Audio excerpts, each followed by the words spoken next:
हरिओम। स्वागत है आप सभी का आज के इस व्याख्यान में। हम लोग तर्क संग्रह पढ़ रहे हैं और तर्क संग्रह पढ़ते समय कल गुणों का निरूपण समाप्त हुआ है। ठीक है, तर्क संग्रह पढ़ते हुए कल हमने गुणों का निरूपण समाप्त कर दिया है। आज कर्म का निरूपण शुरू करेंगे। क्या? कर्म। लेकिन गुणों का निरूपण समाप्त होने में कुछ पदकृत्य वाली बातें बची रह गई थी, संक्षेप में उसको देख लेते हैं। बहुत ज्यादा विस्तार से नहीं जाएंगे, संक्षेप में संस्कार नामक गुण का जो पदकृत्य था वो पदकृत्य थोड़ा सा बाकी रह गया था, उसको देख लेते हैं। ठीक, तो क्या कह रहे? संस्कार का विभाजन कर रहे, संस्कार का लक्षण दे रहे हैं। कह रहे कि सामान्य गुणात्म विशेष गुणों भय वृत्तित्व व्याप्य जातिमान संस्कार है। अच्छा, संस्कार नामक गुण ऐसा है कि संस्कार सामान्य गुण भी है और विशेष गुण भी है। कैसे? क्या होता है सामान्य गुण, क्या होता है विशेष गुण? सामान्य गुण वह होता है जो एक या एक से अधिक द्रव्यों में पाया जाए। ठीक, जो एक से अधिक द्रव्यों में पाया जाए वह सामान्य गुण, जो केवल एक में ही पाया जाए वो विशेष गुण। तो संस्कार तीन प्रकार का बताया गया, वेग, भावना, स्थिति स्थापक, है ना। तो वेग नामक संस्कार अनेक द्रव्यों में रहता है, पृथ्वी, जल, तेज, वायु और मन 5 में है। तो अनेक में रहने के कारण यह सामान्य गुण हो गया। परंतु दूसरा प्रकार का संस्कार क्या था? भावना।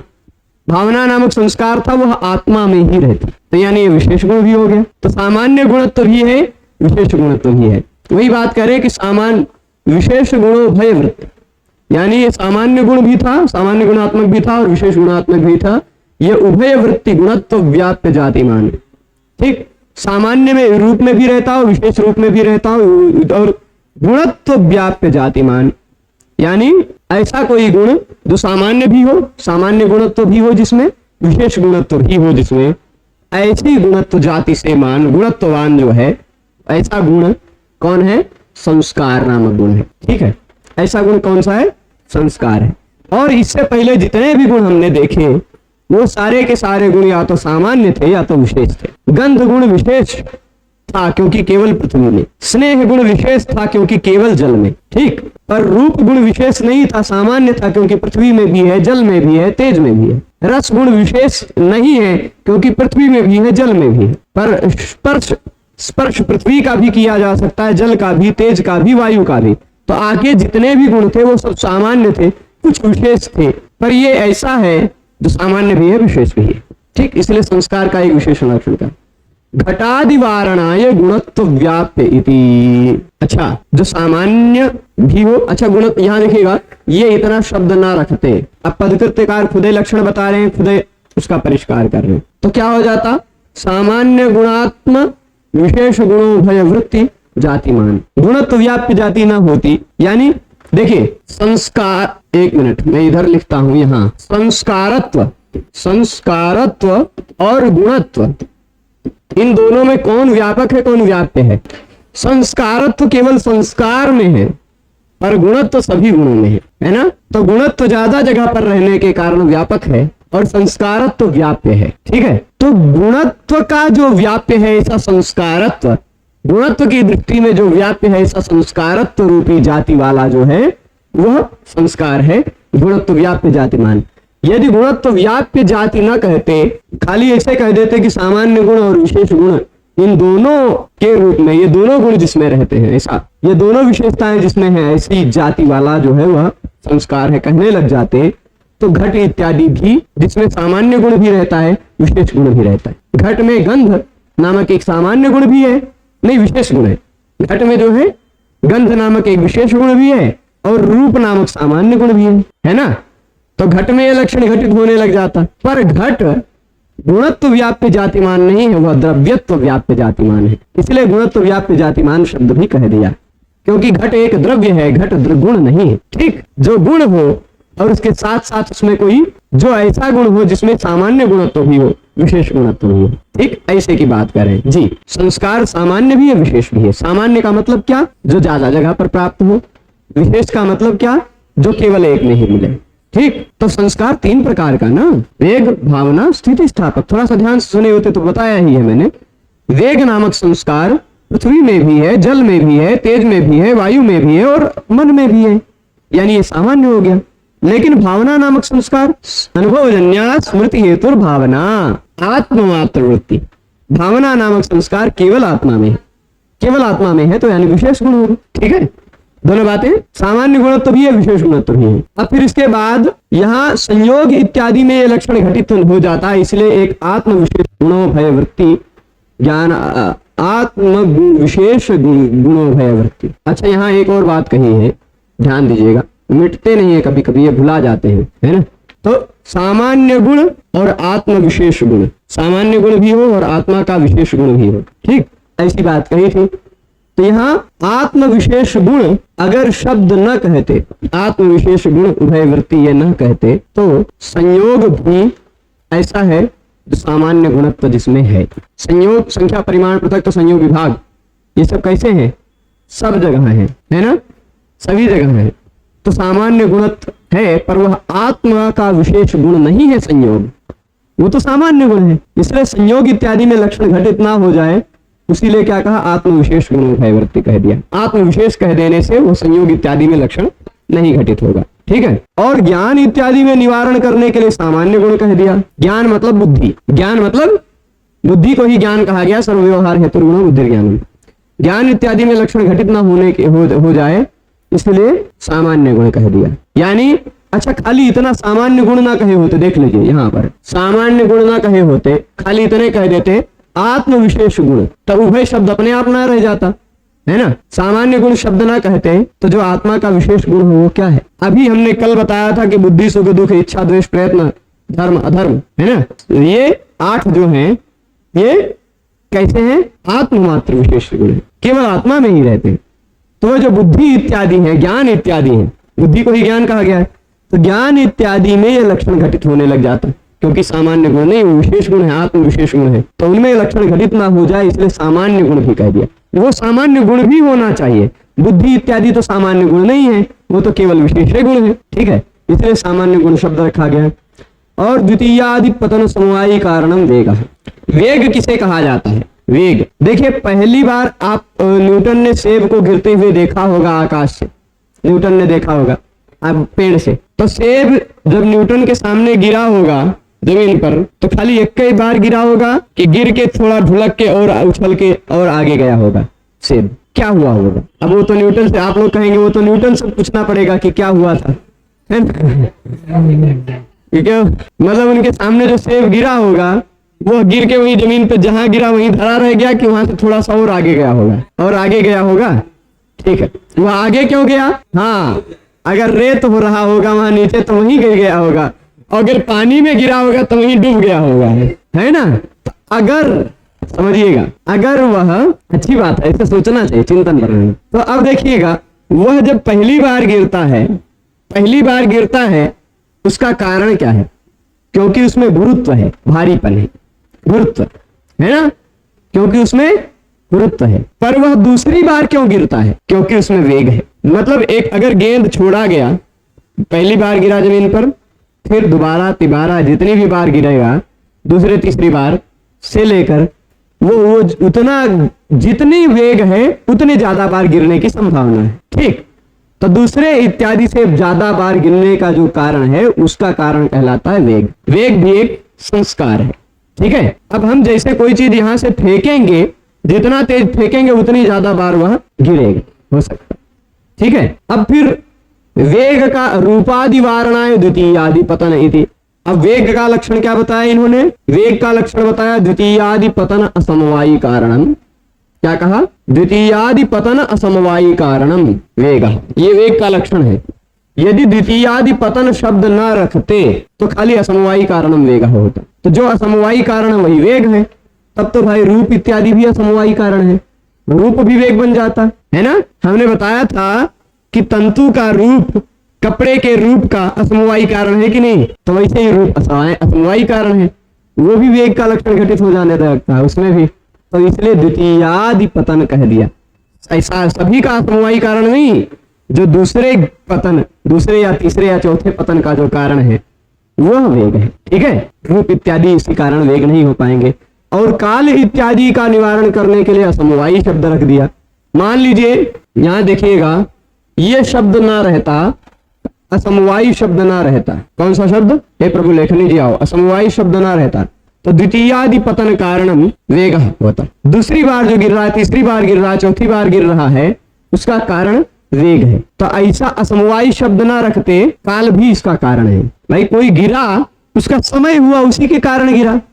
समय तो सबका कारण है, काल सबका कारण है, सभी कार्यों का, क्योंकि कोई भी कार्य होगा वह किसी न किसी काल में होगा, है ना। तो काल सबका कारण है, इसी कारण काल में ये लक्षण घटित होने लग जाता। तो काल में ये लक्षण घटित ना हो, इसीलिए उन्होंने असमवायी शब्द रख दिया। काल कभी भी अगर कारण बनेगा तो वह कालिक संबंध से कारण बनेगा। असमवायी कारण तो केवल गुण हो सकता है, ठीक।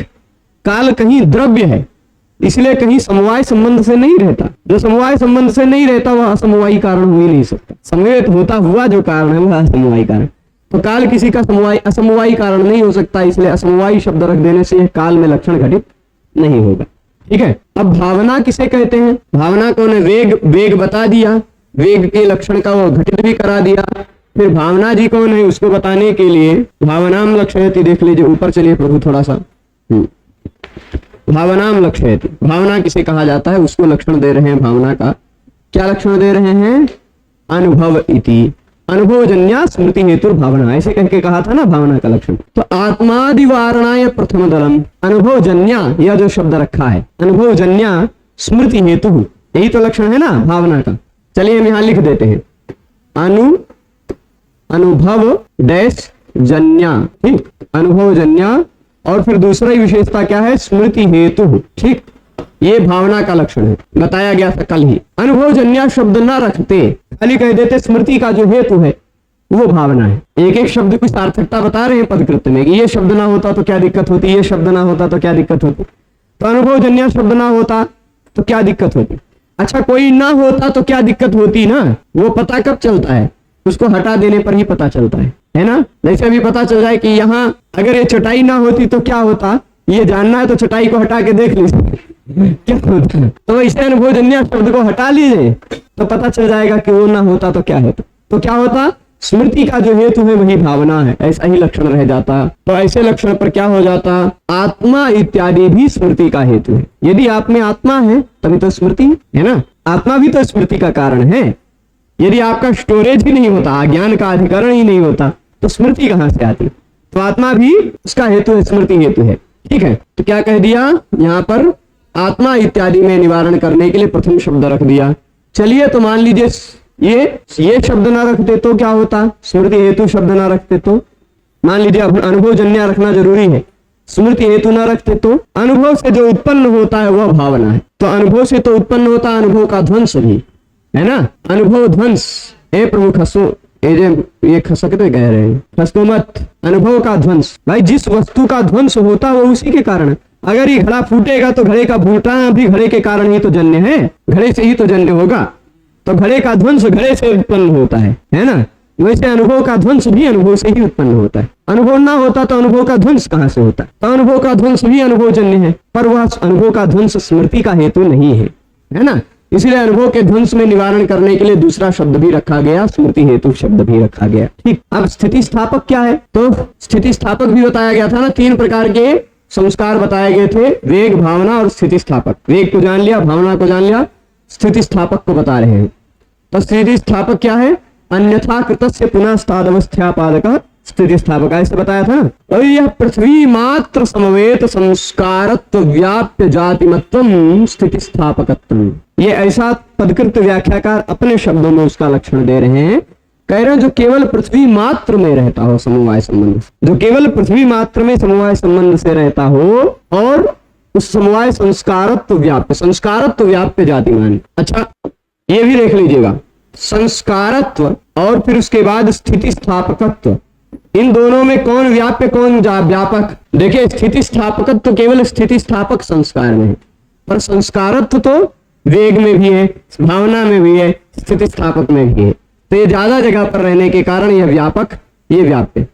संस्कारत्व का जो व्याप्य है, ऐसे संस्कारत्व से व्याप्य जो स्थिति स्थापकत्व है उस जाति से युक्त, स्थिति स्थापकत्व से युक्त जो है वह स्थिति स्थापक, ठीक। उस जातिमान जो है तो अब इसके बाद गंधत्वमादाय गंधे व्याप्ति वारणाय संस्कारत्व व्याप्य शब्द कह दिया।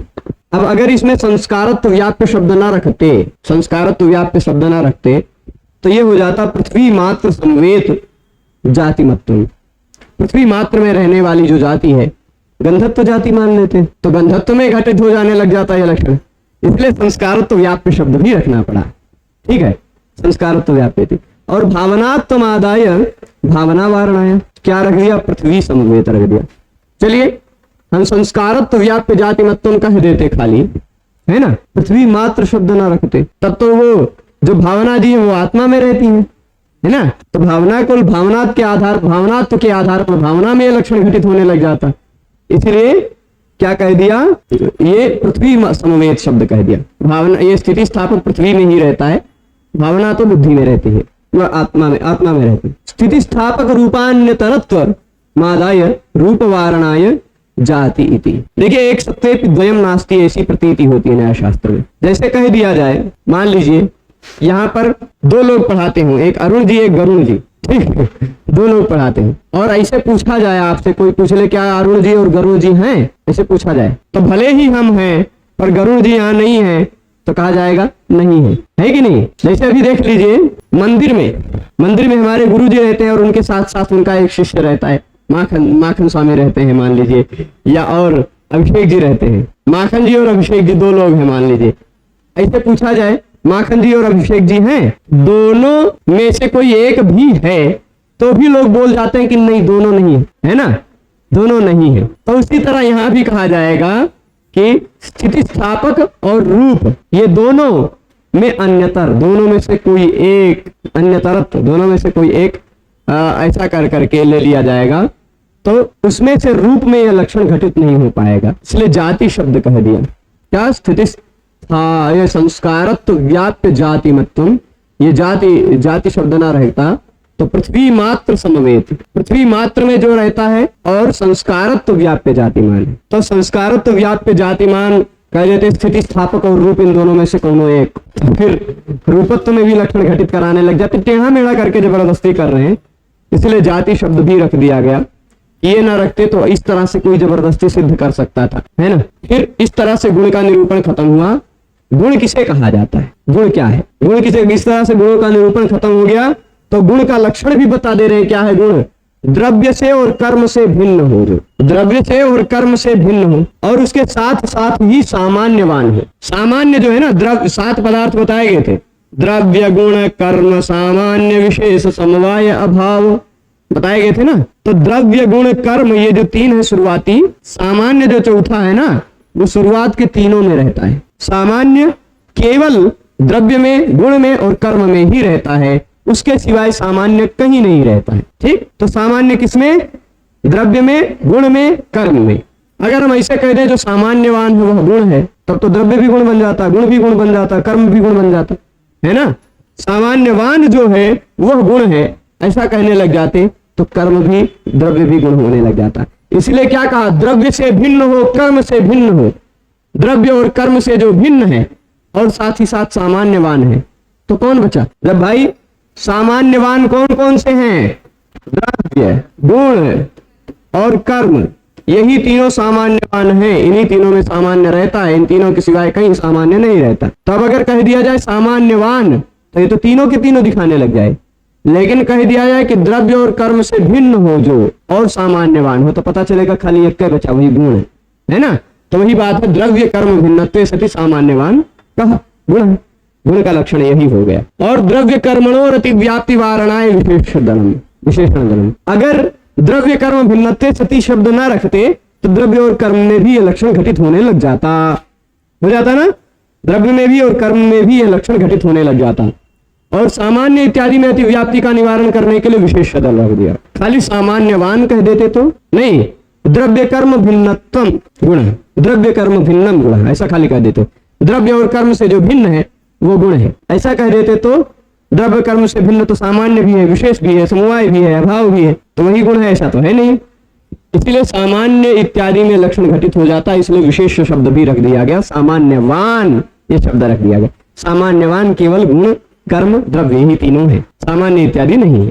ठीक है, सामान्य में सामान्य नहीं होता, नहीं तो फिर आप कहेंगे सामान्य में जो सामान्य उसमें भी एक और सामान्य, उसमें भी सामान्य, उसमें भी सामान्य, आप खोजते खोजते खत्म ही नहीं हो पाएंगे। अनवस्था नामक एक दोष आ जाता है ना, अनवस्था नामक दोष आ जाता है कि आप अंत नहीं पहुंच पाएंगे। हम कह देंगे चलो द्रव्य में एक सामान्य है, गुण में सामान्य है गुणत्व, कर्म में सामान्य है कर्मत्व इत्यादि, पर सामान्य में सामान्य है क्या? नहीं, क्योंकि अगर सामान्य में सामान्य देखेंगे तो सामान्य में जो सामान्य है वो तो सामान्य है, तो उसके अंदर फिर से सामान्य खोजिए, उसके अंदर फिर से, तो इसे खत्म नहीं कर पाएंगे आप, अंत तक नहीं पहुंच पाएंगे। इसलिए अनवस्था नामक दोष होता है। जाति के बाधक होते हैं, सामान्य के बाधक होते हैं। उनका एक श्लोक में व्यक्तेर भेदा तुल्यत्वम संकरोत्थान अवस्थिति रूप हानि संबंधो जाति बाधक संग्रह है। जाति के बाधक इकट्ठे कर दिए गए हैं। व्यक्ति का अभेद हो, एक ही व्यक्ति हो अगर कोई, तो उसमें सामान्य नहीं होता। जैसे आकाश कितने हैं? एक ही है ना, तो आकाश में रहने वाला जो आकाशत्व है वह उपाधि है, जाति नहीं है। सामान्य क्या होता है? जैसे मनुष्य में रहने वाला जो मनुष्यत्व है वो मनुष्यत्व अनेक मनुष्यों में है, पर आकाशत्व केवल एक में है, तो उसको जाति नहीं माना जाएगा, ठीक है, और सामान्य नहीं माना जाएगा, उसको सामान्य नहीं है। और फिर उसके बाद घट और मान लीजिए घड़ा और कलश, ये दोनों समान समान है, तो उन दोनों में रहने वाला घटत्व जो वो जाति नहीं माना जाएगा, वो दो अलग अलग चीज हो जाएंगे, ठीक है। फिर उसके बाद सांकर्य होना, अनवस्था दोष होना, ये सब जाति के बाधक है, तो अनवस्था दोष यहाँ है, ठीक है। अब इसके बाद द्रव्य और गुण खत्म हो गए, बारी आई कर्म की। कर्म किसे कहा जाता है? क्या है कर्म? तो कह रहे चलनात्मकम कर्म, जिसमें कुछ चलन हो रहा हो, कुछ गति हो रही हो, कुछ प्रोसेस हो रहा हो, वह कर्म है। चलनात्मकम कर्म। कर्म क्या है? चलनात्मक है। वो कितने प्रकार का बताया गया था? 5, उत्क्षेपण, अपक्षेपण, आकुंचन, प्रसारण और गमन, ठीक है, ये 5 बताया गया था। तो क्या है उत्क्षेपण, क्या है अपक्षेपण, क्या है आकुंचन, क्या है प्रसारण और क्या है गमन, ठीक, ये सबका एक एक करके लक्षण बताएंगे, ठीक है। तो आप बता रहे ऊर्ध्व देश संयोग हेतु उत्क्षेपण, हमसे ऊपर का देश ये है कि नहीं? ये ऊपर है ना, ऊपर नीचे ये सब उपाधियां हैं। सही बात तो ये है, ऊपर नीचे पूरब पश्चिम उत्तर दक्षिण ये सब उपाधियां हैं, ये वास्तविक नहीं है, काल्पनिक है। वास्तविक नहीं है, काल्पनिक है। क्यों? क्योंकि आप मानते हैं सूर्य भगवान हमारे ऊपर है ना, ऊपर है कि नहीं, और पृथ्वी यहाँ है। अब ऐसा हो गया पृथ्वी घूमते घूमते, अब हम यहाँ ऊपर के साइड में है, घूमते घूमते पृथ्वी अपने जगह पे भी घूम रही है, यहाँ हम पहुंच गए, तो तब तो सूर्य भगवान अभी भी ऊपर है, लेकिन लोग कहते नीचे चले गए, है ना, है तो अभी भी उसी दिशा में। पृथ्वी अपनी जगह पे घूम गई तो नीचे हो गए, है कि नहीं? तो इससे ऊपर नीचे इत्यादि भी जो है यहाँ एक विशेष प्रकार की उपाधियां मात्र है। अब इसी तरह पूरब पश्चिम उत्तर दक्षिण है कि नहीं, ये भी उपाधियां। ये कहाँ है? कौन सी दिशा है, कोई बताएगा? ये दक्षिण है ना। अब अगर कह दिया जाए ये दक्षिण में है, ये टेबल कहाँ है, किस दिशा में है, तो कह देंगे उत्तर में है। ये उत्तर में है ना हमसे, लेकिन आप लोगों से तो खाली ये उपाधि मात्र है। यही उत्तर में है, यही दक्षिण में, यहाँ खड़े हो जाइए तो पश्चिम में आ जाएगा, यहाँ खड़े हो जाइए पूरब में आ जाएगा। तो ये एक प्रकार की, ये कोई वास्तविकता नहीं है, ठीक है एक ही, एक को ही अनेक रूपों में जाना जाता है। तो इसी तरह ऊर्ध्व देश, ऊपर के देश में संयोग किया। देखिए ये अभी हमारे हाथ में है, इसका हमने ऊपर के साथ संयोग कर दिया। थोड़ी देर के लिए ऊपर की दिशा में संयोग हुआ था ना इसका, तो ऊपर की दिशा में संयोग होने का जो हेतु था, किस कारण ये ऊपर गया? क्योंकि हमने उत्क्षेपण किया। उत्क्षेपण के कारण ऊर्ध्व देश में संयोग होता है। ऊर्ध्व देश, ऊपर के देश में संयोग करने का जो हेतु है उसी को उत्क्षेपण कहा जाता है। क्या हुआ उत्क्षेपण? ऊपर की दिशा में संयोग करने का जो हेतु हो गया वो उत्क्षेपण। ज्यादा नहीं फेंकेंगे, नहीं कहीं इधर उधर गिर जाएगा तो फिर तो ये उत्क्षेपण हो गया, उत्क्षेपण। अपक्षेपण क्या है? इसको इसे हम नहीं फेंकेंगे, लेखनी नहीं फेंकनी चाहिए नीचे, कुछ दूसरा फेंकते हैं। हाँ ये है, इसका हम लड्डू बनाते हैं पहले और फिर इस लड्डू को नीचे गिराते हैं, ये अपक्षेपण हो गया। अधोदेश के साथ संयोग हुआ, नीचे की जगह के साथ संयोग हुआ कि नहीं इसका, अधोदेश संयोग हेतु ये हो गया अपक्षेपण। अपक्षेपण नामक कर्म हो गया। नीचे के देश के साथ संयोग होने का हेतु जो है वह अपक्षेपण कहलाता है, ठीक है। अब आकुंचन और प्रसारण क्या है? आकुंचन मतलब समेटना और प्रसारण मतलब फैलाना। जब समेटते हैं तो क्या करते हैं आप? समेटते हैं तो ऐसे ऐसे करते हैं ना, अपने शरीर के सन्निकट लेके आते हैं, सबको शरीर के सन्निकट ले जाते हैं, और जब फैलाते हैं तो अपने शरीर से दूर दूर भगाते हैं, है ना। तो वही बात कह रहे हैं, शरीर के सन्निकट संयोग करने का जो हेतु है, शरीर सन्निकृष्ट, शरीर के सन्निकट इकट्ठा करने का जो संयोग का हेतु है, उसी को कहा जाता है आकुंचनम। आगे के पेज में वही दिखाई पड़ेगा, शरीर सन्निकृष्ट संयोग हेतु आकुंचनम। आकुंचन हो गया। फिर इसके बाद विप्रकृष्ट, दूर संयोग करना है उसको, शरीर से दूर संयोग हेतु जो है शरीर विप्रकृष्ट। विप्रकृष्ट यानी थोड़ा सा दूर, संयोग का जो हेतु है वह प्रसारण है। फैलाते फैलाते होंगे गेहूं इत्यादि सुखाने के लिए, वो प्रसारण है। ठीक है, समझ गए? तो उत्क्षेपण, अपक्षेपण, आकुंचन और प्रसारण, फैलाना। ठीक है, और फिर इससे बचा जो कुछ भी वो सब कुछ गमन, अन्यत् सर्वम गमनम। आसान है, जो कुछ भी बचा सब कुछ गमन है। भ्रमणम रेचनम सिंधनोर्ध्वज्वलनमेव च तिर्यक गमनम तत्र गमनादेव लभ्यते। न्याय सिद्धांत मुक्तावली की मूलभूत कारिका में ये बात कही गई कि भ्रमण, रेचन, स्यंदन, ऊर्ध्वज्वलन, तिर्यक गमन इत्यादि भी बहुत सारे कर्म हो सकते हैं, ऐसा किसी ने कहा। तो उसका उत्तर देते हुए कहा कि भ्रमण, रेचन, स्यंदन, ऊर्ध्वज्वलन, तिर्यक गमन इत्यादि भी गमन के अंदर ही आ जाते हैं। ठीक है, तो अन्य जो कुछ भी कर्म है वो सारे गमन ही है, अन्य सर्वम गमन। तो अब ये पांचों प्रकार का कर्म भी बता डाला हमने। अब द्रव्य को भी पढ़ लिया, गुण को भी पढ़ लिया, कर्म को भी पढ़ लिया। कर्म का पदकृत्य क्या है उसको देख लेते हैं। संयोग भिन्नत्वे सति संयोगा समवायी कारणम कर्म। कर्म किसे कहते हैं, तब उसका लक्षण बता रहे हैं, जो संयोग से भिन्न हो। संयोग तो गुण था ना, 24 गुण में एक गुण था संयोग, तो उस 24 गुण में जो एक गुण संयोग था उससे भिन्न हो, और उसके साथ साथ संयोग का कारण हो। संयोग से भिन्न हो और संयोग का कारण हो, वह कर्म है। संयोग समवायी कारणम कारण, कर्म है ना।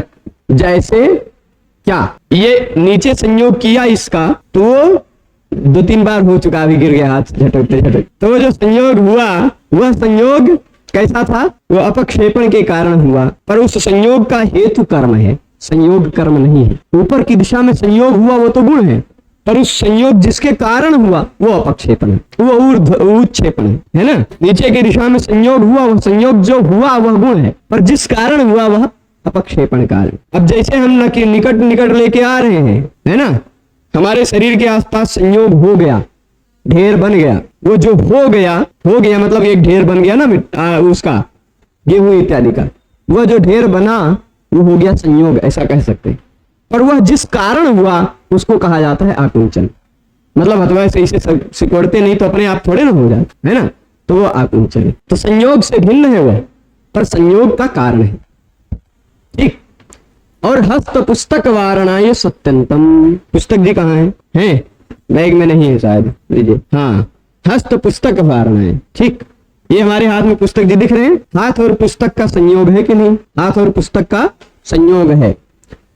अब यहाँ पर क्या होता, मान लीजिए ये जो लक्षण बताया संयोग भिन्नत्वे सति, ये इतना शब्द न रखता, ये इतने शब्द न रखते, तो संयोग का जो असमवायी कारण है वह कर्म है। ठीक, हाथ और पुस्तक ये संयोग हुआ कि नहीं? तो इस संयोग का कारण हथवो है, पुस्तक वो है। हाथ ना होता तो संयोग कैसे होता, पुस्तक ना होता तो संयोग कैसे होता? इन दोनों में भी ये लक्षण घटित होने लग जाता। इसलिए सती शब्द का संयोग से भिन्न होना चाहिए वो। ठीक, संयोग से भिन्न होना चाहिए और संयोग का कारण होना चाहिए। ठीक, अब इन दोनों में यहाँ संयोग भिन्नत्व की जगह में कहीं कहीं मुझे पाठ मिलता संयोगी भिन्नत्व सती, हो सकता है इसमें है क्या, संयोगी भिन्नत्व सती, मुझे ऐसा लगता है, या कहीं कहीं संयोग भिन्नत्व मिल रहा है, कोई दिक्कत नहीं। तो ये दोनों संयोगी है, इन दोनों से भिन्न होना चाहिए। ठीक है, हस्त पुस्तक इत्यादि में वारण करने के लिए सत्यंत शब्द रखा गया, और घट इत्यादि में वारण करने के लिए विशेष दलम। अच्छा, चलिए ये दोनों खाली रख देते। संयोग भिन्नम कर्म, संयोग भिन्नम कर्म, संयोग समवायी असमवायी कारण न रखते तो क्या होता, संयोग से भिन्न तो घड़ा भी है, संयोग से भिन्न पुस्तकों है, वही कर्म बन जाता है ना। इसलिए ये भी शब्द रखना जरूरी है। घट इत्यादि वारण करने के लिए विशेष शब्द रखा। अब उत्क्षेपण किसे कहते हैं, अपक्षेपण किसे कहते हैं, आकुंचन किसे कहते हैं, प्रसारण किसे कहते हैं, गमन किसे कहते हैं, वो सभी चीज ये पदकृत व्याख्याकार अपनी भाषा में भी बता रहे हैं। ऊर्ध्वेति, ऊर्ध्वदेश संयोग, ऊर्ध्वदेश संयोग हेतु उत्क्षेपण कहा था ना। अगर उसमें ऊर्ध्वदेश न रखते, ऊर्ध्व शब्द न रखते, तो देश संयोग हेतु उत्क्षेपणम तो गड़बड़ हो जाता, अपक्षेपण भी आ जाता, वो तो संयोग होता। ऊर्ध्व शब्द रखना जरूरी है, है ना। और काल इत्यादि में वारण करने के लिए असाधारण शब्द भी कह देना चाहिए था, पर नहीं कहा है, वो समझ लीजिएगा अपने आप, ऐसा इन्होंने सुझाव दिया है। और अधोदेश संयोग हेतु अपक्षेपण में अधो शब्द क्यों रखा, क्योंकि उत्क्षेपण में यह लक्षण घटित हो जाता है ना। काल इत्यादि में रखने के लिए असाधारण यहां भी देना चाहिए, विवाद कह दिया। और शरीर सन्निकृष्ट में सन्निकृष्ट शब्द क्यों रखा, प्रसारण शब्द में अगर शरीर सन्निकृष्ट संयोग हेतु में सन्निकृष्ट न रखते, शरीर संयोग हेतु ऐसे कह देते तो प्रसारण भी हो जाता, तो इसलिए शरीर सन्निकृष्ट रख देते, या संयोग हेतु प्रसारण में कह देते तो शरीर सन्निकृष्ट न रखते तो प्रसारण में लक्षण घटित होने लग जाता। और काल इत्यादि में निवारण करने के लिए असाधारण शब्द यहां भी देना चाहिए, ये बात फिर भी कह दिया। और विप्रकृष्ट संयोग हेतु प्रसारणम जो कहा था, अगर विप्रकृष्ट शब्द न रखते तो संयोग हेतु उत्क्षेपण भी हो जाता, अपक्षेपण भी हो जाता, आकुंचन भी हो जाता, सब में यह लक्षण घटित होने लग जाता, इसलिए विप्रकृष्ट शब्द रख दिया, दूर, शरीर से दूर संयोग करने का हेतु। और काल इत्यादि में देने के लिए यहां भी असाधारण शब्द रखना चाहिए था। ये 4 सुझाव दे दिया, खत्म हो गया पदकृत व्याख्या भी। अब द्रव्य गुण कर्म खत्म होने के बाद बारी किसकी आई, सामान्य की। क्या है सामान्य, किसे कहा जाता है सामान्य, तो सामान्य का लक्षण बताते हुए कहते हैं नित्यम एकम अनेकानुगतम सामान्यम। क्या है सामान्य, नित्यम, जो नित्य होना चाहिए। कैसा होना चाहिए, अगर वह नित्य नहीं है तो सामान्य नहीं है। अच्छा मान लीजिए हम नित्य हैं क्या, मनुष्य कोई नित्य है क्या, जितने भी मनुष्य उत्पन्न हुए सब नष्ट हो जाएंगे, लेकिन मनुष्यत्व, मनुष्य खत्म हो जाएंगे लेकिन मनुष्यत्व नहीं खत्म होगा, ठीक है, वह नित्य है, वो हमेशा रहेगा, तो इसलिए जो त्व लगा रहता वह नित्य है। अच्छा मनुष्य तो अनेक हैं, यही इतने सारे मनुष्य बैठे हुए हैं, है ना, पर मनुष्यत्व कितना है, एक, वो अकेला है, नित्य है, एक भी है। अच्छा मनुष्यत्व रहता किसमें है, अनेक मनुष्यों में रहता है, खाली एक मनुष्य में नहीं रहता है।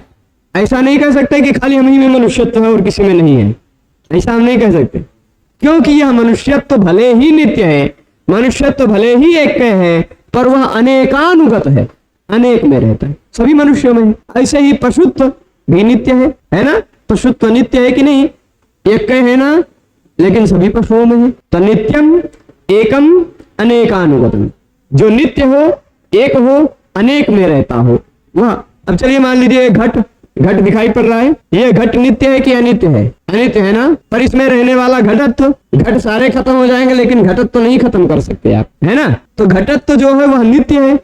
अच्छा घट तो यहाँ भी एक है और दुकान पे जाएंगे तो 50 मिल जाएंगे, है ना, अनेक है, लेकिन रहने वाला, उन सब में रहने वाला जो घटत्व है वह तो एक है, और वह घटत्व जो है खाली इसी घड़े में तो है नहीं, अनेक घरों में है, इसलिए अनेकानुगतम। 3 विशेषताएं होनी चाहिए, उसी को कहा जाता है सामान्य। सामान्य समझ गए। अब देखिए द्रव्य गुण कर्म वृत्ति, ये सामान्य कहाँ रहता है, केवल द्रव्य में, केवल गुण में, केवल कर्म में। आप कहेंगे काहे आकाश में नहीं रहता द्रव्य गुण कर्म के बाद सामान्य में क्यों नहीं रहता, क्योंकि सामान्य में सामान्य, उसमें सामान्य, उसमें सामान्य, अनवस्था नामक दोष आएगा। विशेष में क्यों नहीं रहता, क्योंकि विशेष तो एक में रहता है, जो विशेष है वही विशेष है ना। समवाय संबंध में फिर सामान्य नहीं रहता, क्योंकि वो तो संबंध है, और फिर विशेष समवाय अभाव, अभाव में तो सामान्य रहेगा ही नहीं, ठीक, तो और किसी में नहीं रहता। परम सत्ता ये 2 प्रकार का होता है, परम अपरम चेति द्विविधम सामान्यम, शुरुआत में बताया गया था ना, तो उसमें से जो पर सामान्य है वो सत्ता है, परत्व, परस इसको सामान्य कहा जाए। 2 में जो अधिक देश वृत्ति परत्व और न्यून देश वृत्ति अपरत्व, ठीक, मैं आपको परत्व अपरत्व समझाने के लिए यहाँ पर एक ये पेज जोड़ देता हूँ, ठीक। यहाँ जो सामान्य है, ये क्या हो गया, आदर्शन लोपा हो गया इनका, तो आ जाओ, हाँ ये तो फिर से हमें वहां जाना पड़ेगा, पर एक पेज, अंतिम वाला पेज गायब हो गया होगा। परम सत्ता अपरम द्रव्यत्व आदि, पर जो है वह सत्ता है, अपर जो है वह द्रव्यत्व इत्यादि। यहाँ देखिएगा, एक जो सत्ता है ना, सत्ता वह किसमें है, सत्ता मतलब सामान्य, द्रव्य में भी है, गुण में भी है, कर्म में है, ज्यादा जगहों पर रहता है, इसलिए यह पर सामान्य। पर द्रव्यत्व, गुणत्व, कर्मत्व ये जो है ये अपर है, क्योंकि द्रव्यत्व केवल द्रव्य में है, गुणत्व केवल गुण में है, कर्मत्व केवल कर्म में है, पर सामान्य सत्ता वो तीनों में है, ठीक, वो तीनों में है, इसलिए वो पर सामान्य। ये द्रव्यत्व अपर सामान्य, गुणत्व अपर सामान्य, कर्मत्व अपर सामान्य। 2 में तुलना की जाए तो जो ज्यादा जगह पर रहता हो वह पर सामान्य, जो कम जगह पर रहता हो वह अपर सामान्य। दूसरे दृष्टि से और बता देते हैं, ठीक। चलिए द्रव्यत्व के अंदर चले जाए, पृथ्वीत्व। अब बताइए, अब यहां पर द्रव्यत्व हो गया पर सामान्य, पृथ्वीत्व हो गया पर सामान्य। क्यों? क्योंकि द्रव्यत्व नवों द्रव्यों में रहता है, पृथ्वी, जल, तेज, वायु, आकाश, काल, दिक्, आत्मा, मन, पर पृथ्वीत्व केवल पृथ्वी में रहता है ना। तो द्रव्यत्व हो गया पर सामान्य, पृथ्वीत्व हो गया अपर सामान्य। इसी तरह मान लीजिए रूपत्व, रूपत्व अपर सामान्य हो जाएगा क्योंकि 7 प्रकार के रूपों में ही रहता है ना। पर गुणत्व 24 गुण में रहता है, तो यह पर सामान्य, यह अपर सामान्य। ठीक है, जो कम जगह में रहता है वह अपर, जो ज्यादा जगह में रहता है वह अपर। ठीक है, बात समझ गए? तो अब परम सत्ता, अपरम द्रव्यत्व आदि, ये भी बात अपने आप समझ गए होंगे। अब इसका पदकृत्य जी देख लेते हैं, न्यायबोधनी नहीं देखेंगे, पदकृत्य जी है यहाँ कहीं नहीं है। ठीक है, इधर आना पड़ेगा, बहुत ज्यादा नहीं दिया इन्होंने पदकृत्य में, थोड़ी सी बात बताई है।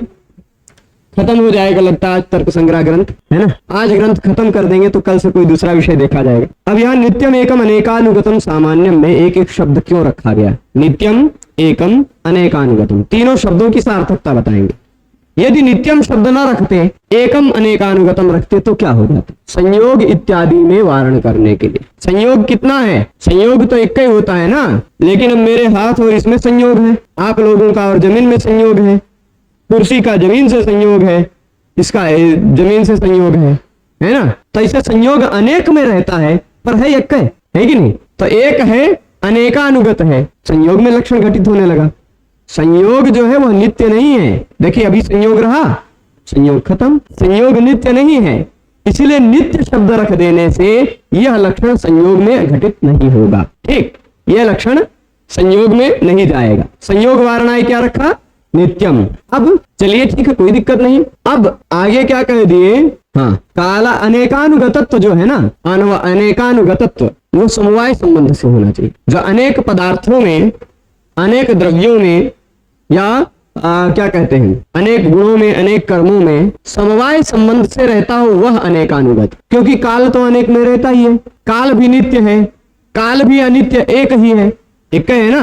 आप कहेंगे भूत भविष्य वर्तमान अनेक है, नहीं, एक है। जो भी चल रहा है वर्तमान है, यही कल हम पढ़ा रहे थे तो उसके लिए आज का भविष्य काल था, यही आने वाले कल के लिए भूतकाल बन जाएगा। काल तो वही है, अनेक नहीं है, एक ही।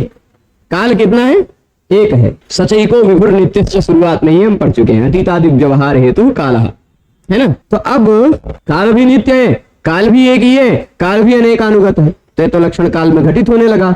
इसीलिए क्या कह दिया? इत्यादि का निवारण करने के लिए अनेक जो शब्द है वहां पर अनेकानुगतत्व समवाय संबंध से मानना चाहिए। अनेक में समवाय संबंध से जो रहता हो वह सामान्य है। काल समवाय संबंध से कहीं नहीं रहता, काल कालिक संबंध से रहता है। काल का एक अलग ही संबंध है सबसे, ठीक, कालिक संबंध। तो इसलिए तेन न अत्यंता भावे अतिव्याप्ति, अगर समवाय संबंध से मान लेंगे तो अत्यंता भाव में अतिव्याप्ति नहीं होगी।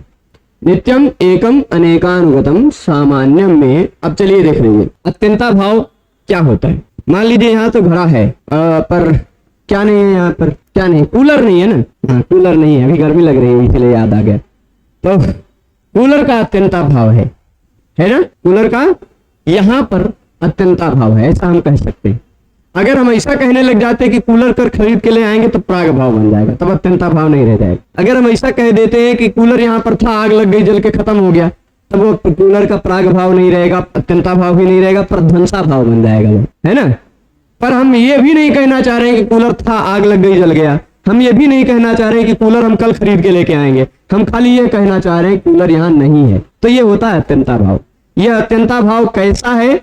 इसको हम भूत भविष्य तीनों कालों से हटा कर रखते हैं, हमेशा सर्वकालिक अभाव मानते हैं। इसी कारण यह अभाव, अब यहाँ कूलर का अभाव नित्य रहेगा, ऐसा मान लेते। और वह कूलर का अभाव कितना है? एक तो है यहाँ पर, है ना, कि अनेक अभाव है, एक ही अभाव है, अत्यंत अभाव। और यह अभाव यहाँ भी है, वहां भी है, अनेक जगहों पर हो सकता है, तो अनेकानुगत भी हो गया। लेकिन अभाव हमेशा समवाय संबंध से नहीं रहता, अभाव स्वरूप संबंध से रहता है। अभाव के लिए एक स्वरूप संबंध न्याय शास्त्र में कहा गया। तो इसलिए अत्यंत अभाव में अतिव्याप्ति नहीं होगी। अब विशेष क्या है? क्या है विशेष? चलिए हम सामान्य जान गए, द्रव्य जान गए, गुण जान गए, कर्म जान गए, सामान्य जान गए। अब विशेष समवाय अभाव, यही तीनों जानना है, ठीक। विशेष समवाय और अभाव। ये रहा विशेष, ये रहा समवाय, इसी के बाद आ जाएगा अभाव। चलिए विशेष क्या है, तो कहते हैं नित्य द्रव्य में जो रहते हैं, नित्य द्रव्य वृत्तयः। यहाँ थोड़ा सा देखिएगा, नित्य द्रव्य में जो रहते हैं। नित्य द्रव्य कौन कौन से हैं, कोई बताएगा?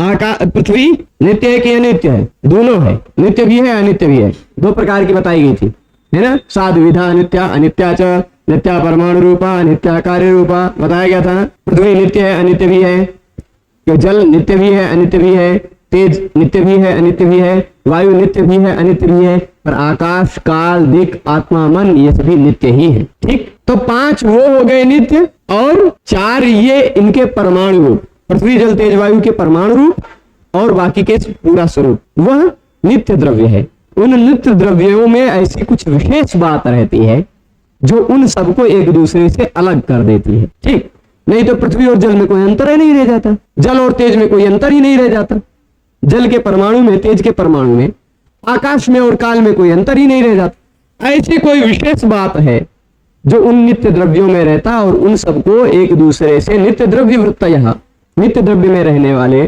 और व्यावर्तक होते हैं, मतलब एक दूसरे को एक दूसरे से अलग अलग बताने वाले होते हैं, एक दूसरे को एक दूसरे से अलग अलग प्रस्तुत करने वाले होते हैं, उनको कहा जाता है विशेष। विशेष मतलब एक ऐसी चीज है जो किसी एक में हो, सब में न हो। ठीक, और ये विशेष क्या है, कितना है, कैसा है, कहा नहीं जा सकता, इसीलिए इसको कहा गया था कि अनंत है, अनंत प्रकार के विशेष। ठीक है, विशेषास्तु अनंत है।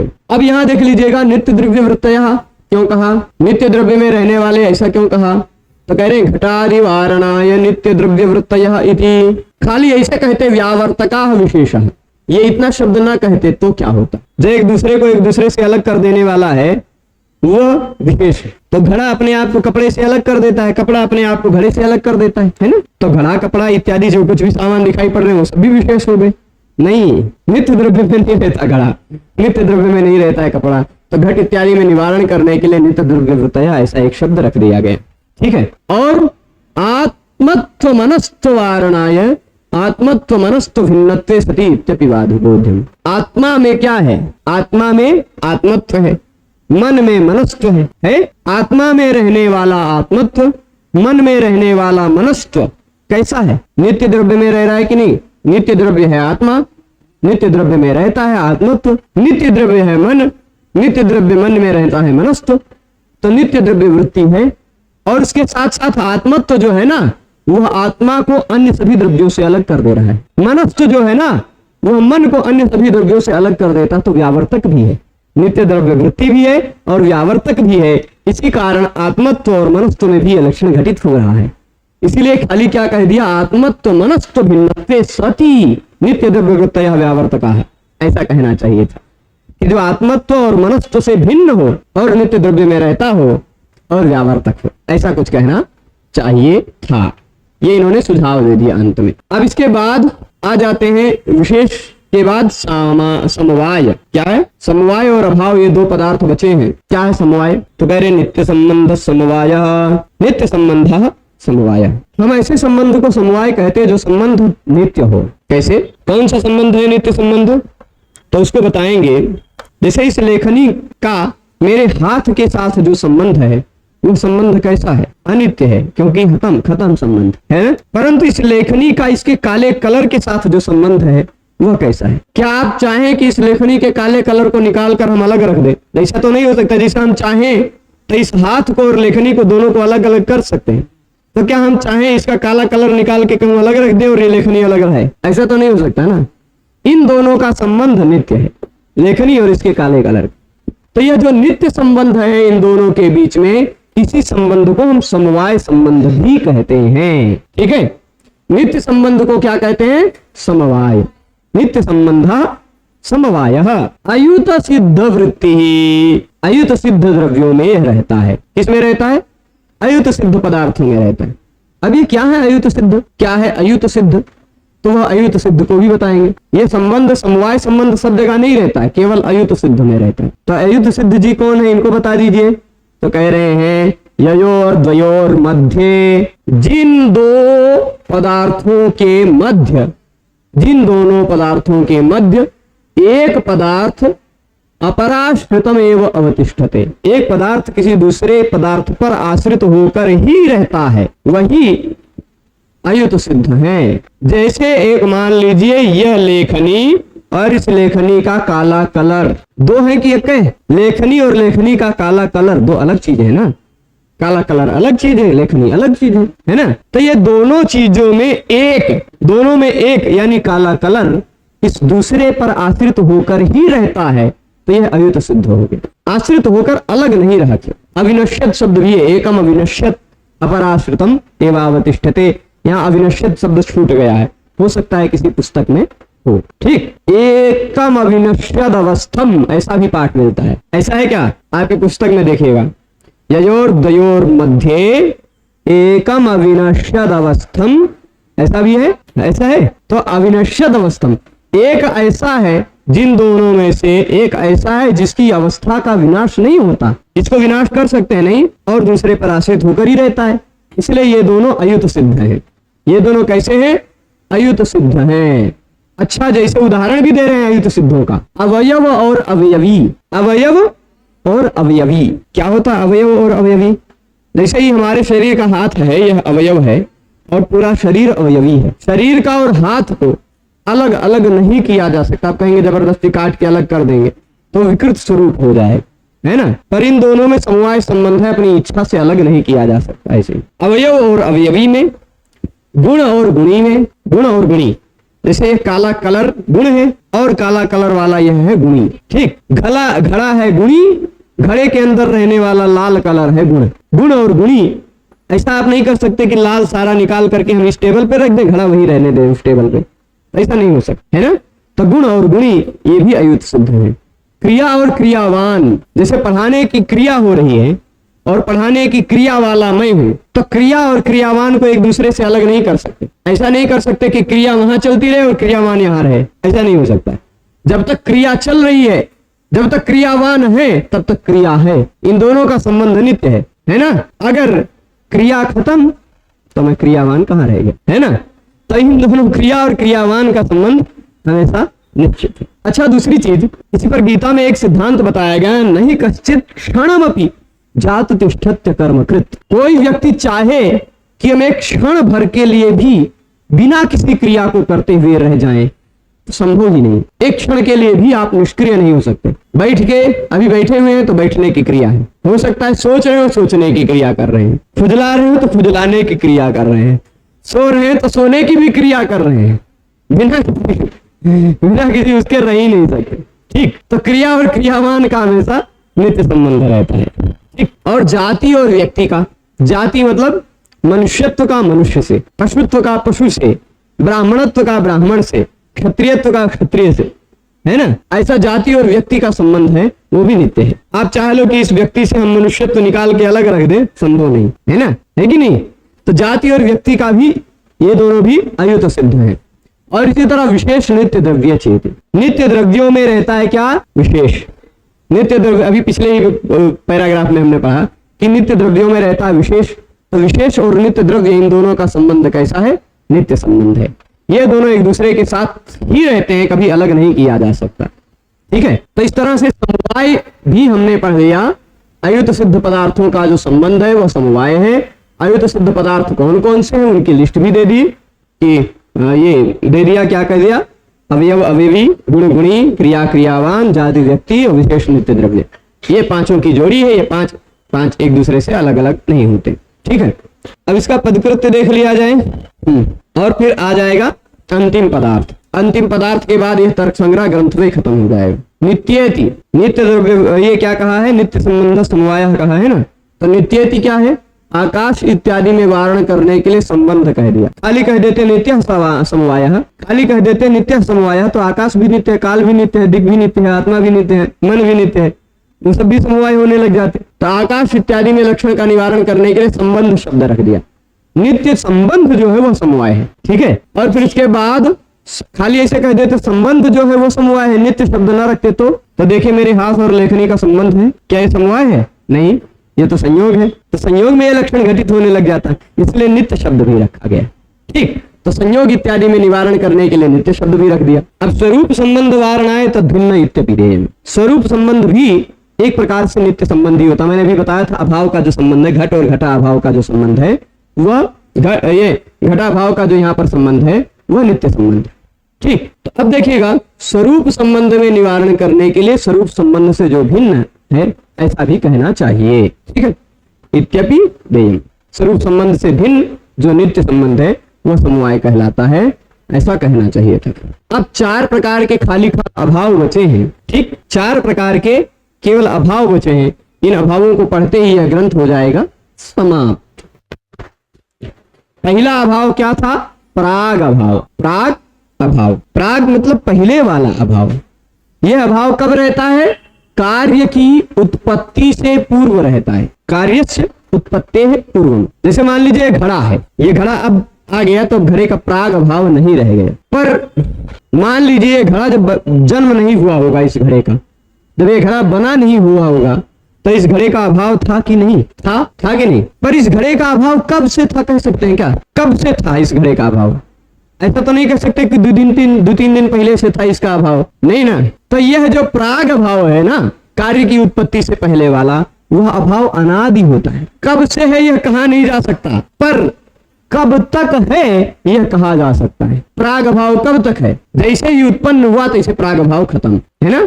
जैसे ही यह घड़ा उत्पन्न होकर तैयार हो गया वैसे ही घड़े की उत्पत्ति से पहले वाला जो घड़े का अभाव था वह अभाव खत्म हो गया। तो यह अभाव कैसा है? खत्म हो जाता है, अंत होता है। यह अंत होने वाला अभाव है, इसलिए शांत है। ठीक, अंत सहित है।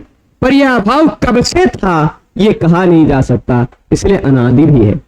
अनादि भी है, शांत भी है, इसलिए इसको क्या कहा जाता है? प्राग अभाव। यह कार्य की उत्पत्ति से पहले रहता है। ठीक है, बात समझ रहे हैं? पदकृत्य जी को देख लेते हैं। इसमें क्या कहते हैं? प्राग भाव का लक्षण बता रहे हैं। अनादि रीति घटादि वारणाएं प्रथम दलम, रखते खाली ऐसे कह देते शांत प्राग भाव। जो शांत है वह प्राग भाव है। तो शांत तो हम है, हमारा भी अंत होना है। ये घड़ा भी शांत है, इसका भी अंत होना है। हम सब प्राग भाव है क्या? नहीं। तो इसलिए अनादि शब्द रखा गया। घट इत्यादि में निवारण करने के लिए प्रथम शब्द रखा गया अनादि। अनादि कह देने से घड़ा अनादि नहीं है, हम अनादि नहीं है।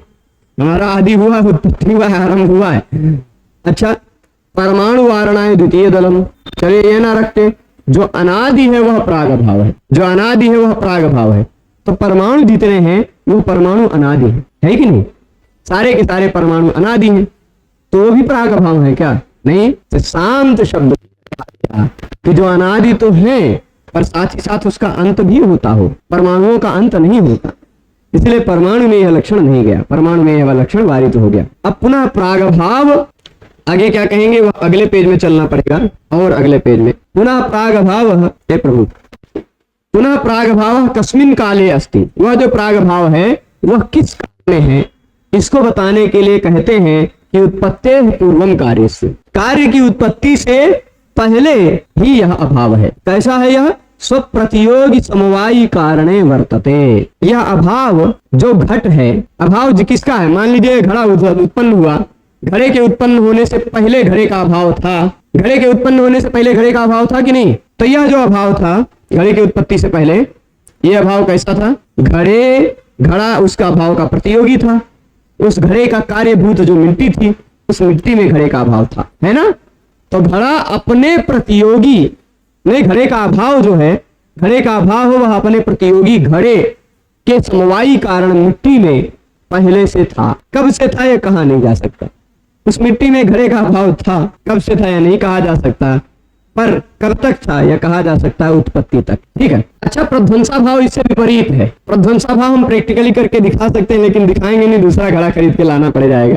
तो प्रध्वंसा भाव मान लीजिए घड़ा गिर जाए और फूट जाए, घड़ा गिर जाए और फूट जाए तो इसका हो जाएगा ध्वंस, और ध्वंस होने के तुरंत बाद फिर अब घड़े का अभाव हो जाएगा कि नहीं? बहुत सारे लोगों का होता है, मोबाइल गिरता, डिस्प्ले फूट गई, मोबाइल खराब हो गया तो मोबाइल का अभाव हो गया, है ना। अब हमारे पास मोबाइल नहीं है, काहे? फूट गई, तो ये प्रध्वंसा भाव है। ठीक, यह जो प्रध्वंसा भाव है, यह अभाव कैसा होता है? यह कार्य की उत्पत्ति के बाद ही हो सकता है। मोबाइल जब बना होगा उसके बाद ही मोबाइल के प्रध्वंस भाव हो सकता है। घड़ा अगर ना होता घड़ा उत्पन्न ना हुआ होता तो घड़े का प्रध्वंसा भाव कहां से होता, फोड़ते किसको, फूटता कौन है ना। तो कार्य की उत्पत्ति के बाद ही यह भाव हो सकता है, और यह प्रभाव भाव कैसा होता है, सादी ही होता है, यानी इस अभाव की शुरुआत होती है, इस अभाव की शुरुआत होती है, जैसे फूटा उसी समय से स्टार्ट हो गया अभाव, है कि नहीं। पर अब यह अभाव कब तक रहेगा ये हम कह नहीं सकते। अगर हम कहने लग जाए कि कल आ जाएगा तब तो प्राग भाव के रूप में कन्वर्ट हो जाएगा, पर इस घड़े का नष्ट हो जाने के बाद इस घड़े का अभाव कब तक रहेगा ये नहीं कह सकते, तो इसलिए अनंत काल तक रहेगा। आदि तो होता है पर अनंत रहता है, अंत नहीं होता, इस अभाव का अंत नहीं होता, इसलिए सादी अनंत है, यह प्रध्वंसा भाव। ठीक है, अब प्राग भाव समझ गए, प्रध्वंसा भाव समझ गए, दो अभाव और समझना है, जल्दी से समझ लेते हैं, है ना। तीसरा क्या है, इसको पदकृत भी देख लेते हैं। ध्वंस को लक्षण बता रहे हैं, सादी अनंता प्रध्वंसा, इस शब्द से घट इत्यादि में निवारण करने के लिए अनंत शब्द रखा, खाली अनंत शब्द ना रखते सादी ही प्रध्वंसा कह देते, तो जिसका उत्पत्ति होती है वह प्रध्वंस है, जिसकी उत्पत्ति होती है वो प्रध्वंस है, तो घड़ा भी प्रध्वंस है क्या, नहीं है ना। तो घट इत्यादि में निवारण करने के लिए अनंत शब्द रखा गया, ठीक है, रखिए कोई दिक्कत नहीं। और आत्मा इत्यादि के निवारण करने के लिए सादी शब्द रखा, खाली ऐसे कह देते जो अनंत है वही अप्रध्वंसा भाव है, तो आत्मा भी अनंत है, ईश्वर भी अनंत है, सब कुछ अनंत है, वो सब प्रध्वंस है क्या, नहीं, सादी जो भी होना चाहिए, जो आदि सहित हो अनंत हो वह प्रध्वंसा भाव ही हो सकता है।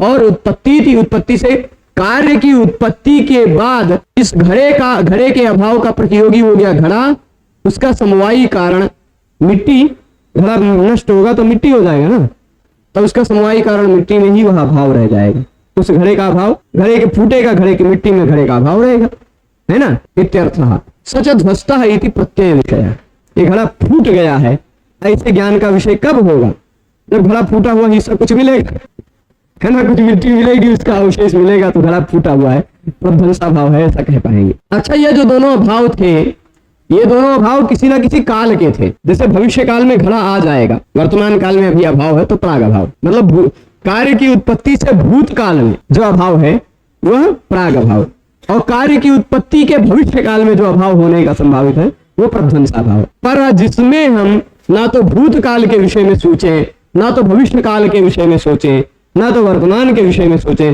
खाली ऐसे कह दें कि घड़ा नहीं है, क्या कह दें, घड़ा नहीं है, तो यहाँ हम ये नहीं कहना चाह रहे हैं कि कल आ जाएगा, यहाँ हम ये भी नहीं कहना चाह रहे हैं कि घड़ा नष्ट हो गया है, किसी भी काल के विषय में बात नहीं कर रहे हैं।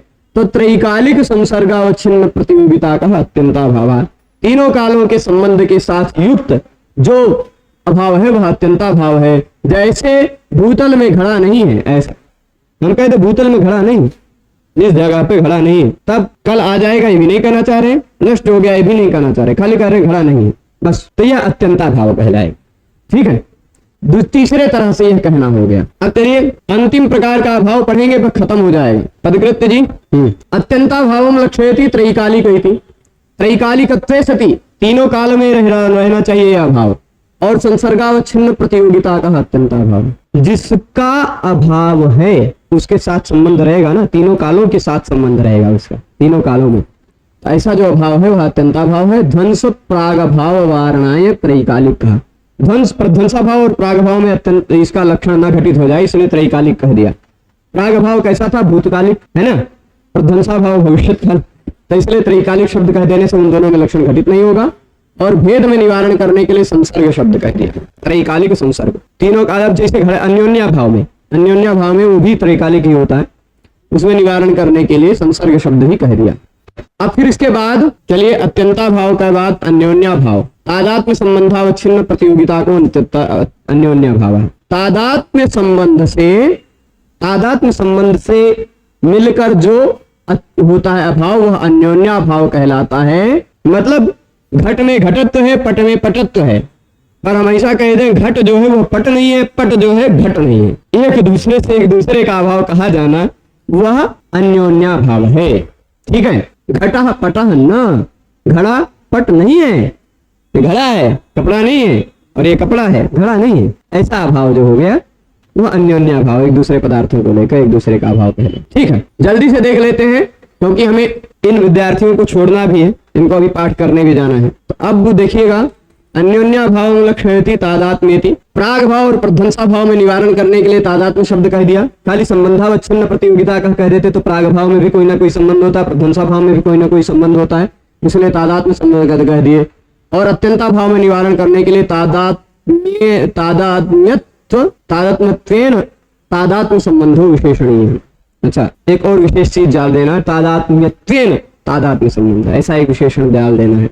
ये एक विशेष सुझाव दे रहे हैं, पदकृत व्याख्या में कहीं कहीं सुझाव भी दे दिए हैं। अब जी देख लीजिए, हमने द्रव्य जान लिया, हमने गुण जान लिया, कर्म जान लिया, सामान्य जान लिया, विशेष जान लिया, समवाय जान लिया, अभाव जान लिया। इन्हीं सातों पदार्थों में संसार के सारे पदार्थ समाहित हो जाते हैं। संसार में और कुछ बचता ही नहीं है ना। तो सर्वेषाम एव पदार्थानाम, सभी पदार्थ जो हैं वो इस तरह से कहे हुए पदार्थों के अंदर ही समाहित हो जाते हैं, इसलिए 7 ही पदार्थ हैं, ऐसा सिद्ध हो गया। संसार में पदार्थ कितने? 7 ही, क्योंकि पृथ्वी जल तेज वायु आकाश काल दिक् आत्मा मन, ये सारे आगे द्रव्य। 24 प्रकार के हो गए गुण, 5 प्रकार के कर्म, फिर एक क्या कह दिया, सामान्य 2 प्रकार का, विशेष अनंत प्रकार के, समवाय 1 प्रकार का, और अभाव 4 प्रकार के। इन 7 पदार्थों के अंतर्गत ही संसार के सारे पदार्थ समाहित हो जाते हैं, इसीलिए पता चल गया कि 7 ही पदार्थ हैं, ऐसा सिद्ध हो गया। ठीक, 7 ही पदार्थ हैं, ऐसा सिद्ध हुआ कि नहीं? इसके सिवा और कोई पदार्थ नहीं है। चलिए, तो इसके सिवा और कोई पदार्थ नहीं है तो देख लेते हैं। और अब इसके बाद खाली एक श्लोक है, निष्कर्ष अंतिम में बताते हैं। अंतिम में ये पदकृत्य जी कुछ निष्कर्ष बता रहे हैं, देख लेते हैं। बहुत ज्यादा बात किए हैं इन्होंने, की है, ये भी है, यहीं पर खत्म हो जाएगा। ठीक है, चलिए देख लेते हैं। जिन्हें जाना है वो चले जाएंगे, कोई दिक्कत नहीं, क्योंकि अब कुछ बहुत विशेष समझने वाला नहीं है। पदार्थ ज्ञान से परम प्रयोजन मोक्ष है। पदार्थ के ज्ञान का परम प्रयोजन क्या है? मुक्ति प्राप्त करना। ठीक, पदार्थ ज्ञान का सबसे परम प्रयोजन क्या है? मोक्ष। हम पदार्थ को जान लेते हैं, उसी से हमें मुक्ति प्राप्त हो जाती है, ऐसा माना जाता है, ऐसा ऋषियों के द्वारा माना जाता है। कणाद महर्षि ने वैशेषिक सूत्र में धर्म विशेष प्रसूताद द्रव्य गुण कर्म सामान्य विशेष समवायानाम तत्वज्ञानान निश्रेयसम साधर्म वैधर्म्याभ्याम तत्वज्ञानान निश्रेयसम, ऐसा कहा है कि द्रव्य गुण कर्म सामान्य विशेष समवाय, इन सभी पदार्थों के तत्व ज्ञान से मोक्ष की प्राप्ति होती है। तो मोक्ष प्राप्ति ही मुख्य लक्षण है, ऐसा सिद्धांत है। और नाधिकरण दुख प्राग भाव असमान कालित्वम दुख ध्वंसस्य इदानीमपि सत्वेन अस्मदादीनां मुक्तत्वापत्ति वारणाय कालीनांतम। बहुत यहाँ क्या कहा, ये बात कह रहे हैं कि वह जो है सच अत्यंतिकैक विंशति दुख ध्वंस। मोक्ष किसे कहते हैं? 21 प्रकार के दुखों का, कितने प्रकार के? दुखानि चैक विंशति सूत्रों में है, 21 प्रकार के दुख बताए गए। उन 21 प्रकार के दुखों का ध्वंस होना, आत्यंतिक रूप से ध्वंस होना मोक्ष कहलाता है। जब हम इन सबके तत्वों को बढ़िया से जान जाएंगे तो हमें किसी प्रकार का कोई दुख नहीं रहेगा, मोक्ष हो जाएगा। और आत्यंतिकत्व क्या है? समानाधिकरण दुख प्राग भाव असमान कालित्वम। आत्यंतिक मतलब क्या होता है? तो कहते हैं अपने समानाधिकरण जो दुख है, दुख क्या है? आत्यंतिक में दुख भी है, आत्यंतिक दुख निवृत्ति। तो अधिकरण जो दुख है, उस दुख का प्राग भाव के असमान कालीन होना चाहिए। असमान कालीन, प्राग भाव के असमान कालीन मतलब वह दुख का प्रध्वंस हो अभाव हो गया, दुख पूरी तरह से प्रध्वस्त हो गए, समाप्त हो गए, ऐसा होना चाहिए। दुख ध्वंस से इदानीमपि सत्वेन, दुख ध्वंस, अभी मान लीजिए हमें कोई दुख था, खत्म हो गया है, पढ़ा रहे हैं तो दुख कोई नहीं है ना, अभी भी है, तो हम सब भी मुक्त हो गए ऐसा कहने लग जाएंगे। आपको कोई दुख है? आत्यंतिक दुख ध्वंस है? नहीं, आप मुक्त हो गए, इसका मतलब मुक्त है क्या? नहीं, तस्मात् मुक्तत्व आपत्ति हो जाएगी हम सब में। उसका निवारण करने के लिए कालीनांत, तो यह कालीनत्व कहा, दुख का प्राग भाव से असमान कालीन होना चाहिए। हम सबका अभी दुख का प्राग भाव है, ऐसा हम निश्चित नहीं कह सकते कि अब जीवन में कभी दुख नहीं आएगा, हो सकता है कल ही आ जाए कोई दुख, तो दुख का अभी दुख नहीं है पर दुख का प्राग भाव है, ऐसा कह सकते। इसलिए दुख के प्राग भाव का असमान कालीन होना चाहिए, आत्यंतिक दुख निवृत्ति। ठीक है, तो मुक्त्यात्मक दुख ध्वंसस्य अन्यदीय दुख प्राग भाव असमान कालित्वात् वामदेवादीनां मुक्तात्मनामप्युक्तमपि अमुक्तत्व प्रसंगात। हम सब ऐसा मानते हैं कि वामदेव इत्यादि कुछ लोग मुक्त हो गए हैं। ठीक, तो वामदेव इत्यादि मुक्त हो गए किस समय? अभी हम सबके पास तो दुख का प्राग भाव चल रहा है, तो वामदेव जी मुक्त हो गए। तो दुख के प्रादुर्भाव के समान काल में ही हो गया ना, असमान काल कहाँ रहा। ऐसा नहीं समझना चाहिए। जिसके दुख का प्रागभाव का असमान काल, वो अब वामदेव जी को दुख नहीं है, हम सबको दुख है ना। उसी का समझना चाहिए, दूसरे के मत जोड़िएगा। स्वसमानाधिकरण इति प्रागभाव, स्वसमानाधिकरण भी कहा है। मतलब अगर वामदेव के दुख हैं तो वामदेव के दुख के प्रागभाव का असमान काल होना है, हमारे दुख का असमान प्रागभाव नहीं लेना है। वामदेव को अब दुख नहीं होगा, मुक्त हो गए, ठीक, ऐसा विशेषण देना है। और दुख एक प्रकार के हैं, 21 प्रकार के हैं। दुख कितने प्रकार के, कौन कौन से आपके मन में संदेह हो रहा होगा, प्रश्न हो रहा होगा, तो बता रहे शरीर गिनिएगा 21 प्रकार का दुख। ये जो हमारा शरीर है ये भी एक दुख ही है, ना होता तो कोई दुख नहीं रहता, है ना। शरीर भी क्या है, दुख है? मानते हैं कि नहीं।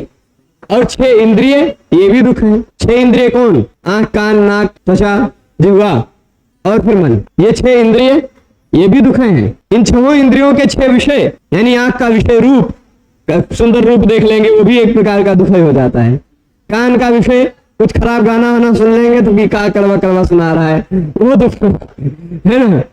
तो इन सबके 6 विषय, 6 मतलब आंख का विषय रूप, कान का विषय शब्द, नाक का विषय गंध, जिह्वा का विषय रस और त्वचा का विषय स्पर्श, मन का विषय संकल्प विकल्प। ठीक, आप बैठे हैं विचार विकार संकल्प आ रहे हैं तो उससे भी दुख हो सकता है।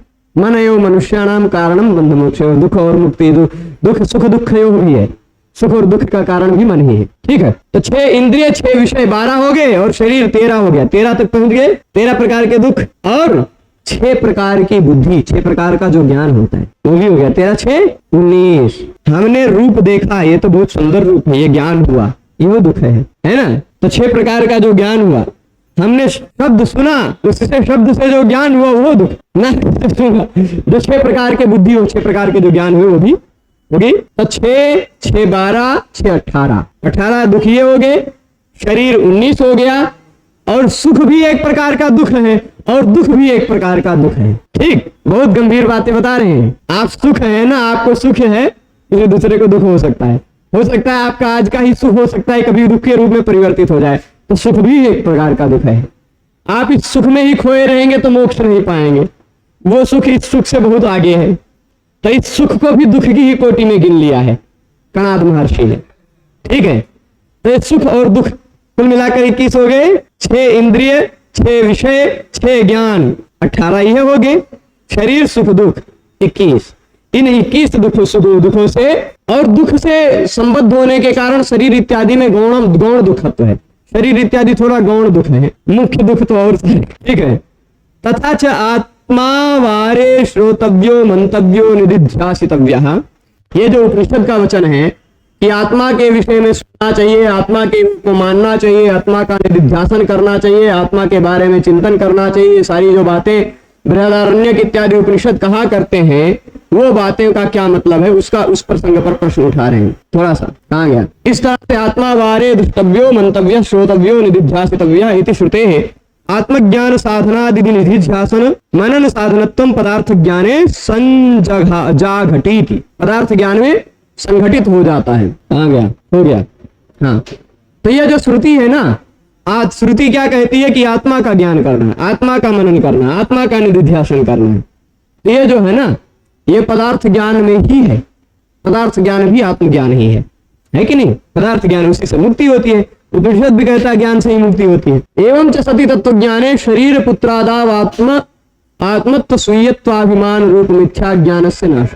इस तरह से जब हमको आत्मज्ञान हो जाता है, जब हम अपने आप को जान जाते हैं, तो ये हमारा शरीर है, ये हमारे बेटे बेटियां हैं, हमारे छात्र छात्राएं, ये सब कुछ है। ये क्या है, क्या है, शरीर पुत्र इत्यादि आत्मत्व और स्वीयत्व, ये मैं हूं, ये मेरे स्वीय है, ऐसा सब कुछ बुद्धि नाश हो जाता है। ये सब कुछ नहीं रहता है ना। इन सब में कोई मिथ्या अभिमान नहीं रहता और इस तरह से इन सब मिथ्या ज्ञान जो है इस सब का नाश हो जाता है और इससे किसी प्रकार का कोई दोष नहीं रह जाता। इससे किसी प्रकार की प्रवृत्ति की उत्पत्ति नहीं होती है और उसी से उस काल में जो आपका शरीर है, उस शरीर के व्यूह से भोग तत्व ज्ञान, भोग करने से और तत्व ज्ञान से, इन दोनों प्रकार के कर्मों का नाश हो जाता है। भोग तत्व ज्ञानाभ्याम कर्मणाम नाशा। जो कर्म है ना, जितने भी कर्म हैं, कर्म के फल को भोग लेते हैं तो कर्म का के फल नाश हो जाते हैं, या तत्व ज्ञान से भी कर्म के फल का नाश हो जाता है। भोग और तत्व ज्ञान से कर्म फल का नाश होता है। ततो जन्मा भावा। अब जब कर्म ही खत्म हो गया सारा, तो कर्मानुसारी जन्म दूसरा कहां से मिलेगा? मुक्ति। नित्य नैमित्तिकैरेव कुर्वाणो द्वितक्षयं ज्ञानम च विमले कुर्वन् अभ्यासेन च पाचयेत अभ्यासात पक्व विज्ञाने कैवल्यम लभते नरः। ये बात क्या कह रहे हैं? नित्य हो चाहे नैमित्तिक हो, नित्य पाप का क्षय करते रहिए चाहे नैमित्तिक पाप का क्षय करते रहिए। नित्य कर्मों से, नैमित्तिक कर्मों से हम पाप का क्षय करते रहते हैं और अपने ज्ञान को निर्मल करते रहते हैं। ज्ञानम च विमलीकुर्वन्, ज्ञान को कैसे करते रहते हैं? निर्मल करते रहते हैं और अभ्यास करते करते उस ज्ञान को पकाते रहते हैं। ज्ञान पकता रहता है, पकता रहता है, पकता रहता है। ज्ञान जब पक्व हो जाता है तो अभ्यासात पक्व विज्ञाने कैवल्यम लभते नरः। अभ्यास के कारण जब ज्ञान पक्व हो जाता है, पक जाता है, तो पूरा कैवल्य मुक्ति हो जाता है, कैवल्य की प्राप्ति हो जाती है। नर को, मनुष्य को कैवल्य की प्राप्ति हो जाती है, मुक्ति की प्राप्ति हो जाती है, मोक्ष की प्राप्ति हो जाती है। ऐसा वचन है कहीं पर। और ये भी बात कही गई है, तमेव विदित्वाति मृत्युमेति नान्यः पंथा विद्यते येनाय। श्वेता सतरोपनिषद का मंत्र है। वहां भी तमेव विदित्वा, उस ज्ञान को प्राप्त करके ही अति मृत्यु में थी, और फिर मृत्यु को पार कर जाता है, मोक्ष की प्राप्ति हो जाती है उसको। ऐसी श्रुति भी है, ऐसा श्रुति वचन भी है। इस तरह बस सगुणोपासना काशी मरणादेरपि तत्व ज्ञान द्वारा मुक्ति हेतु। अच्छा, एक बात और बता रहे हैं कि हम लोग सगुण उपासना करते हैं। ठीक, क्या करते हैं? सगुण भगवान की उपासना करते हैं, है ना। और काशी में मर जाते हैं, अयोध्या में मर जाते हैं तो भी मुक्ति हो जाती है, ऐसा भी कहते हैं। तो वहां भी तत्व ज्ञान के द्वारा ही मुक्ति होती है। हमको पता है कि अयोध्या में मरना है तो मुक्ति होगी, तभी पता मुक्ति हुई है ना। तो तत्व ज्ञान द्वारा मुक्ति हेतुत्वम् अतएव परमेश्वरा काश्याम तारकम उपदिशति सारा। इसलिए परमेश्वर ने काशी में तारक का उपदेश दिया है। काशी में मरोगे तो तर जाओगे, अयोध्या में मरोगे तो तर जाओगे, भगवान ने कहा है। जब जानबे नहीं करोगे तो कैसे तर जाओगे, है ना। मरना है तो अयोध्या में रहना है जीवन में। अब इसके बाद काणादन्यायमतयोर बाल व्युत्पत्ति सिद्धये अन्नम भटेन विदुषा रचितस्तर्क संग्रह। काणाद यानी कणाद ऋषि के द्वारा निर्मित जो सिद्धांत है वैशेषिक शास्त्र, और गौतम मुनि के द्वारा प्रणीत जो न्याय शास्त्र है। यहाँ 7 पदार्थ बताए गए ना, वह 7 पदार्थ काणाद हैं, और 4 प्रमाण बताए गए वह न्याय शास्त्र के हैं। ठीक, तो न्याय शास्त्र और वैशेषिक शास्त्र दोनों शास्त्रों में, इन दोनों मतों में बालकों की, इन सब बालकों की व्युत्पत्ति, ज्ञान, समझ की सिद्धि करने के लिए अन्नम भट्ट नामक एक विद्वान ने तर्क संग्रह नामक यह ग्रंथ लिखा था। रच लिया, खत्म हो गया। ठीक है, अब यहाँ इसका केवल पदकृत्य जी को देख लीजिए। पदकृत्य में खाली अंतिम में चंद्रज सिंह भी अपना उपसंहार कर दे रहे हैं। क्या कह रहे हैं चंद्रज सिंह जी? चक्रे चंद्रज सिंहो ही पदकृत्यमिदं शुभम। देखिए, चंद्रज सिंह नामक व्यक्ति, चंद्रज सिंह, पदकृत्य के लेखक कौन है? चंद्रज सिंह ही इदम पदकृत्यम शुभम चक्रे, इस शुभकारी पदकृत्य को उन्होंने लिखा है। किसने लिखा है? चंद्रज सिंह ने। परोपकरणम माधवो वीक्षताम परम, इसके कारण लोगों किस लिए लिखा? यह पर दूसरों पर उपकार करने के लिए लिखा। चंद्रज सिंह ने किस लिए लिखा? परोपकरणम रचते, परोपकरण के लिए लिखा। और माधवो वीक्षताम परम, ये भगवान, इसको अब आप देखिए, माधवो वीक्षताम। ठीक है, इस तरह से चंद्रज सिंह के द्वारा लिखा हुआ पदकृत व्याख्या खत्म हुआ, और इस तरह से तर्क संग्रह नामक ग्रंथ भी समाप्त हुआ। आज के इस पाठ को यहीं रोकते हैं। सभी लोग जुड़े रहे उसके लिए बहुत बहुत धन्यवाद। अब हम कल मिलेंगे कुछ दूसरे विषय के साथ। तब तक के लिए धन्यवाद।